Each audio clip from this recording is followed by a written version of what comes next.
This channel is for educational purposes only. Please do your own due diligence before making any investment decisions. It's Joe. I'm back. We're going to talk about the S&P and go through the market conditions right now. We want to look at volatility. We do want to look at the sentiment. And then we're going to look at trend and momentum in multiple time frames. Let's go ahead and get going on this. This won't take quite as long as my typical Friday video. The fact is that we're still caught here, but there are a couple things I want to address. Number one, we haven't been moving down, but we're really not moving, you're not breaking out either. But what's interesting to me is that the sentiment has been dropping. Like the bulls have come down a little bit. I think they reached up around 50 a couple weeks ago. They're down to 45. This has dropped down from around 28 to 20 here in the short term. So we're getting less bullish, even though we're really not dropping. So when I see that, I'm kind of thinking that there's going to be some support underneath. If we get more of a decline, this is going to drop down a little bit quicker because it's already headed in that direction. So the other side of that is because it's dropped down, if in fact we ever break out, if we ever actually get out of this range, then it does leave some more room for upside since we're not overly bullish right now. Just so you know, if this number, this is the difference between the bulls and the bears, and I do use investors' intelligence numbers. I've been using them for over 30 years. I found it to be, you just got to get comfortable with whatever indicator you use. I'm not necessarily telling you to use this one, although it's a good one. You can use whatever one you want. I think you just have to get comfortable with it and know the history of it and know what to expect. So if this gets over 30, you start to get a little bit queasy, a little bit more defensive, I think, as we get over 30. If we get over 40, like we did late in 21, before the market dropped, so it was really from August on, we were in the 40s. This was a 45% or something like that, and it hung on. So we knew that component.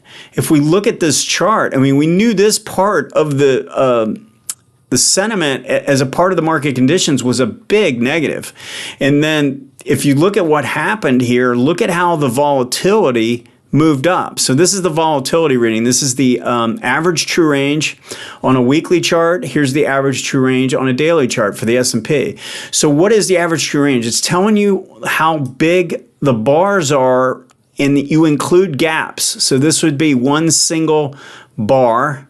And how big is that bar? What's the width of the bar? You notice how all these bars are really small and still pretty small? That's why this line is dropping. When that line is dropping, it signifies less risk, less sign of really distribution usually.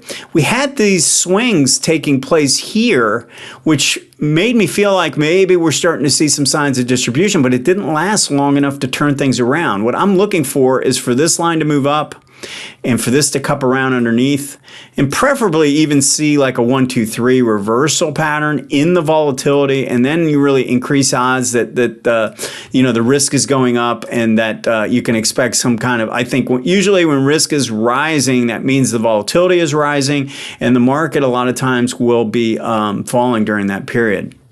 So if we go back to this is the weekly. This was already breaking above the moving average and turning around before the top. Both of these sections here, well, maybe not the overbought, oversold, but these two sections were bearish. We're flat out in this column over here, right? So right now, the volatility is actually positive because this is below a declining line and this is below a declining line, and this weekly one will not budge. It just is not getting any kind of a move to the upside. We're going to need to see an increase in the size of these bars before we can expect a big reversal. Normally it'll come prior to, just like what happened here. We get a rise to the upside before the market actually tops out. Now, it doesn't have to happen like this where it's just way in advance. Sometimes it happens, a little bit more coincidentally. But if this is dropping to new lows, I mean, it's the risk really isn't all that high when I look at it from a volatility standpoint. So that part's positive. We're at a neutral overbought oversold oscillator. We were overbought. We got down. We're right in the middle here. If we get overbought and we get more bullish, that's scary. If we get oversold and we get more bearish, then that's a good buying opportunity. So we're kind of on the lookout for that. All right, let's switch over to the trends. Monthly continues to be a neutral pattern where the risk was significantly higher here. Here's the zero line. You see how far away the MACD was, and it was turning down from there? That's a lot of risk of this working its way back down. Well, now we've worked our way down and kind of flattened out. Now, it doesn't mean we can't fail at this signal line and turn down and even break through the zero line. I'm not saying that can't happen, but just the way this is playing out, it's just kind of remained contained between the 18 and the 40. It broke below it back in April of 22. And yeah, we had one close below, but then it got right back above. We've just been contained in between the two. And then last month, we closed above the 18 for the first time since back here in April of 22.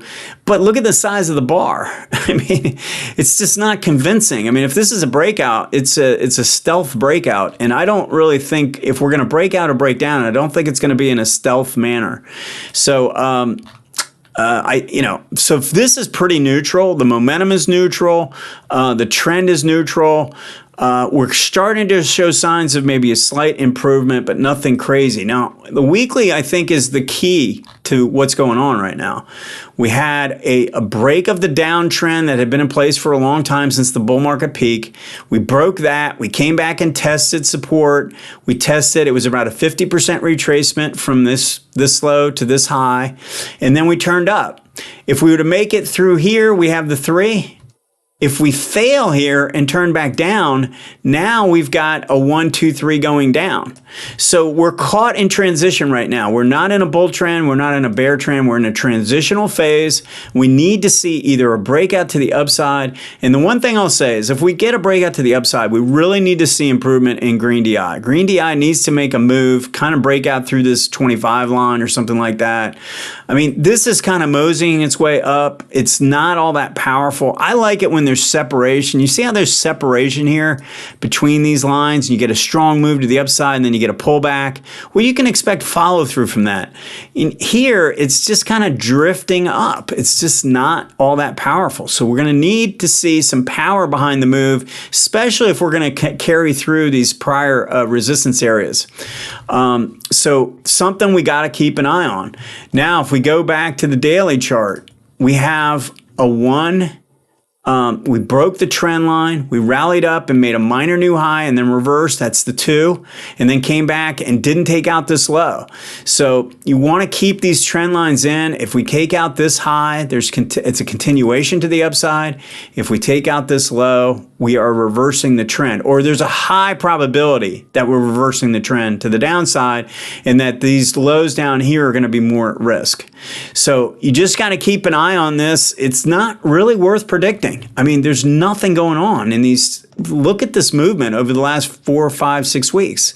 It's not a whole lot of action. Don't get too jumpy. Let this thing prove itself one way or another, and then we want to play that move. Now, I got a really good question. Do we short the moment it breaks? For me, the way I would look at this is the weekly is in an uptrend based on these moving averages. You see how we have rising moving averages underneath? We do have MACD there. We don't have a lot of momentum, but the trend is up.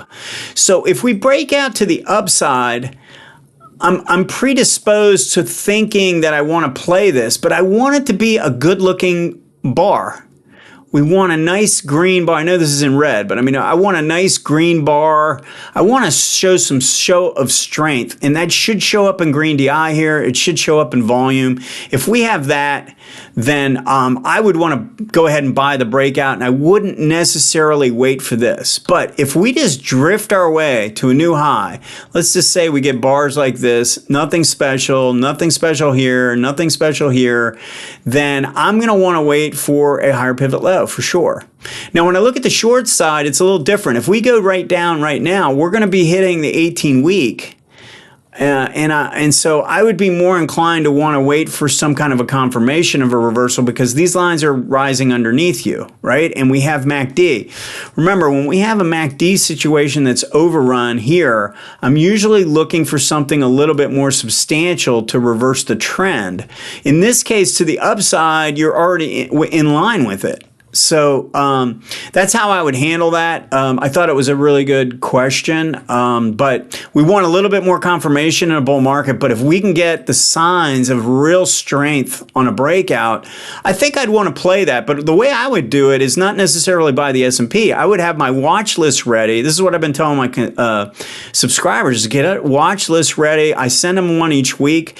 They're going to go through that, pick out the ones they like the most, which ones and where the timing would be. And if we get through 4,200 in the S&P, I think you want to be playing that. So in the ones that are playing well, right? The ones that are showing strength while the market's trying to break out. I mean, for all I know, we could be caught in this range between 3,800, this is 3,800 down here, and 4,200 for a while. I mean, this could go on for some time. You know, that's part of the reason why I liked releasing the swing trading course, which I did just recently, because it gives you the opportunity to get in and to get out without really a trend in place in the overall market. All right, that's the update for the week. Go ahead and let me know if you have any questions. Thanks.